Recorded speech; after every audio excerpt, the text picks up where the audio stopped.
The ancient Egyptians believed that the dead lived on in the next world, and that for this reason, their bodies should be preserved forever.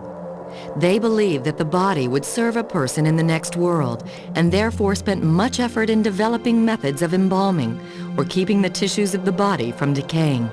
The process used by the ancient Egyptians for preserving or mummifying bodies involved several steps, and according to ancient texts, took 70 days.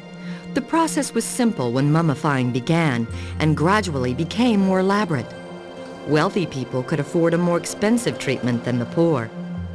What follows shows how the bodies of wealthy people were mummified after about 1750 BC.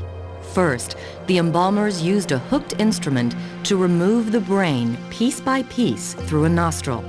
Next, they used a sharp stone to cut an incision in the left side of the abdomen. Through the incision, they removed most of the internal organs, including the intestines, stomach, liver, and lungs, but not the heart. In many cases, the embalmers filled the empty abdomen and other body cavities with linen pads, oils, spices, and resins. They plugged the nose with wax. They then placed the body in a powder known as natron, a mineral that contains baking soda and salt, until the tissues were dried out. Finally, the embalmers wrapped the body carefully in many layers of linen bandages and placed it in a coffin. Sometimes there were 2 or more coffins, one inside the other. The coffins were made of wood or stone and were either rectangular or shaped like the wrapped mummy. The mummy in its coffin was then placed in a tomb, along with many objects of daily use.